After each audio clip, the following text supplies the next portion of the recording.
Hello guys, after completing the first unit, some basic concept of chemistry. Now we start second unit whose name atomic structure या फिर structure of atom. Before starting this unit, इस unit को start करने से पहले मैं आपको बताना चाहूँगा कि पिछली यूनिट में एक टॉपिक कंसंट्रेशन टर्म रह गया है। वो टॉपिक इसलिए रह गया है क्योंकि वो 11th क्लास और 12th क्लास दोनों का कंबाइंड टॉपिक है। तो उस कंबाइंड टॉपिक की हम अलग से वीडियो बनाएंगे कुछ दिन के बाद और हम उसको अपलोड कर देंगे। तो now we start second unit whose name atomic structure या फिर structure of atom. Before starting this unit we study introduction part. In introduction part we explain atom. Atom क्या होता है? एटम जो वर्ड है वो ग्रीक वर्ड है। Greek word से इसकी फॉर्मेशन हुई और इसका मीनिंग होता है इनडिविजिबल।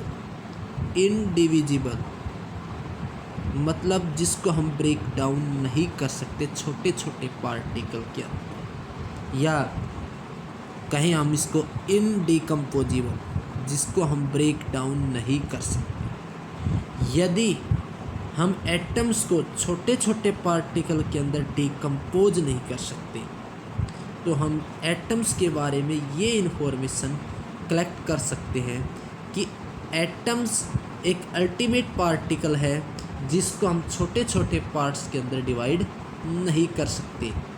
इट मीन्स एटम्स मे और may not be independent. Atoms independent रह भी सकता है और एटम इंडिपेंडेंट नहीं रह सकता। फॉर एग्जांपल H2 एक मॉलिक्यूल है, इसके अंदर हाइड्रोजन के 2 एटम। यहाँ पर ये दोनों एटम इंडिपेंडेंट नहीं हैं, बट जब हम ओनली हाइड्रोजन की बात करते हैं तो वहाँ पे एक सिंगल एटम है, वो इंडिपेंडेंट है। तो in your mind comes what is the atoms. Atom is the Greek word whose meaning indivisible या फिर indecomposable which has ultimate particle can not subdivide, जिसको आप छोटे छोटे पार्ट्स में डिवाइड नहीं कर सकते। आप अपनी सराउंडिंग में एटमॉस्फेयर के अंदर चारों तरफ जितने भी सब्सटेंस देखते हैं या जितने भी मैटर देखते हैं वो सभी किसी न किसी छोटी यूनिट से मिल कर के बने हुए हैं, और वो छोटी से छोटी यूनिट होती है उस मैटर की या उस सब्सटेंस की, वो कहलाती है एटम्स। इस इन्फॉर्मेशन के बारे में बताया था जॉन डाल्टन। जॉन डाल्टन ने कहा कि जितने भी मैटर होते हैं वो स्मॉलेस्ट इंडिविजिबल पार्टिकल से बने होते हैं, जिसको हम कहते हैं एटम्स। और डाल्टन ने एटम्स को एक्सप्लेन करने के बाद उसके बारे में एक थ्योरी दी, जिस थ्योरी का नाम है Dalton atomic theory. Dalton atomic theory. So we now discuss Dalton atomic theory. In this theory we study completely about the atoms one by one. तो now we start silent feature of Dalton atomic theory.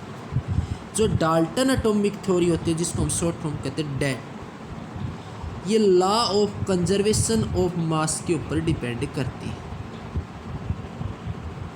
In 9th class you read law of conservation of mass.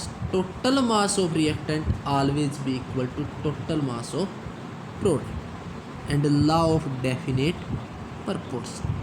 और definite proportion का meaning होता है जो भी component हो उसका wait fix हो। तो important points note here. Dalton atomic theory depends on.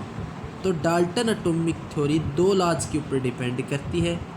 First unit में हम इसके बारे में डिस्कस कर चुके हैं कि law of conservation of mass and law of definite proportion. So first point, according Dalton theory atom is solid hard sphere. Atom होता है वो एक सॉलिड हार्ड स्फीयर होता है और वो न्यूट्रल होता है। न्यूट्रल का मीनिंग्स यहाँ पर बेटा ये है कि इसके ऊपर कोई भी चार्ज पार्टिकल नहीं होता, इसके ऊपर कोई भी चार्ज नहीं। एटम्स के ऊपर कभी भी चार्ज नहीं होता, वो न्यूट्रल होता है। तो first point memorise here, atom is solid hard sphere which is neutral, has no charge particle. Here you see. फिर हम सेकंड पॉइंट की बात करते हैं कि प्रत्येक जो एलिमेंट होता है, जो हम अपनी लाइफ के अंदर जितने भी एलिमेंट्स की बात करते हैं वो कहीं ना कहीं छोटे छोटे पार्टिकल्स से बने होते हैं, स्मॉल पार्टिकल्स। और वो जो स्मॉल पार्टिकल्स होते हैं वो एटम्स कहलाते हैं। जितने भी एलिमेंट आप अपनी लाइफ में सराउंडिंग में या सिस्टम के अंदर देखते हैं वो छोटे छोटे पार्टिकल्स से बने होते हैं, वो सारे एटम्स कहलाते हैं।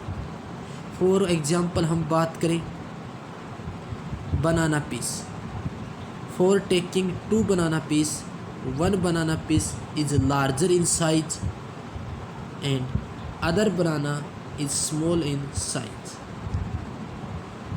तो both bananas are contain small particles of same category.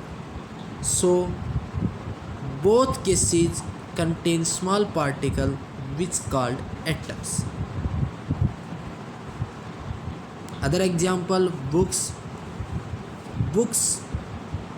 के अंदर जितने भी छोटे छोटे पार्टिकल्स लगे होते हैं पेजेस के अंदर, वो सभी हमारे एटम्स कहलाते हैं। तो after completing 2 feature, now we discuss 3 feature remaining 1 by 1।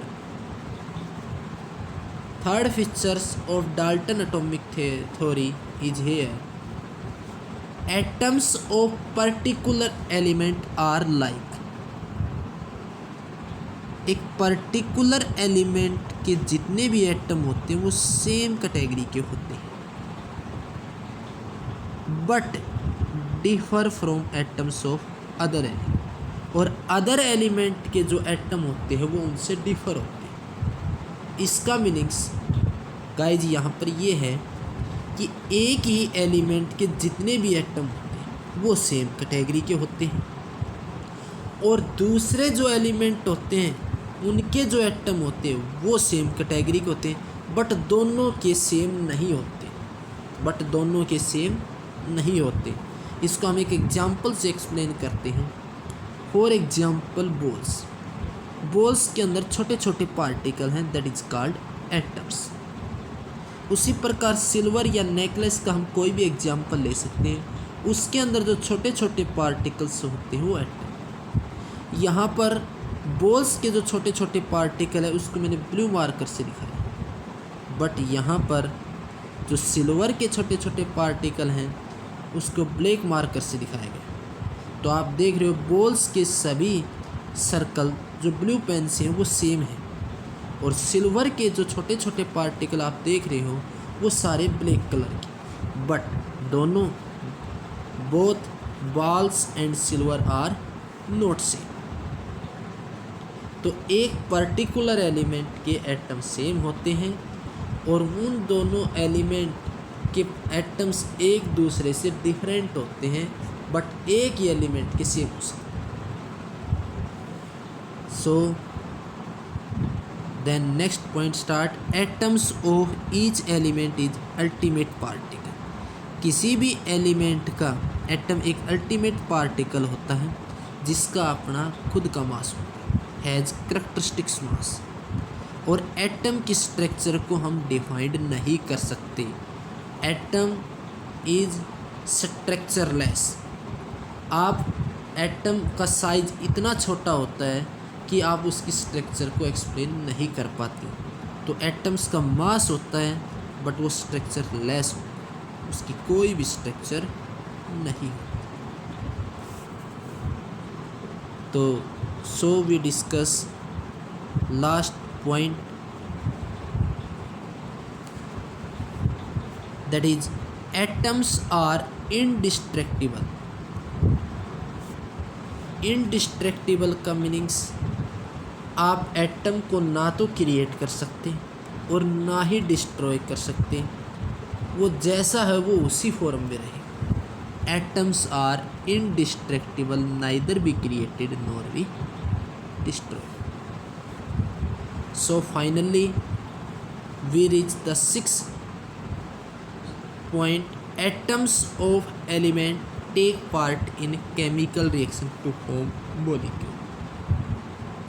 Atoms of element take part in chemical reaction to form molecule. For example यहाँ पर हाइड्रोजन के 2 एटम, यहाँ पर क्लोरीन के 2 एटम, हाइड्रोजन के 2 एटम और क्लोरीन के दोनों एटम ने आपस में रिएक्शन की और प्रोडक्ट में बनाया HCl, और ये एक मॉलिक्यूल है।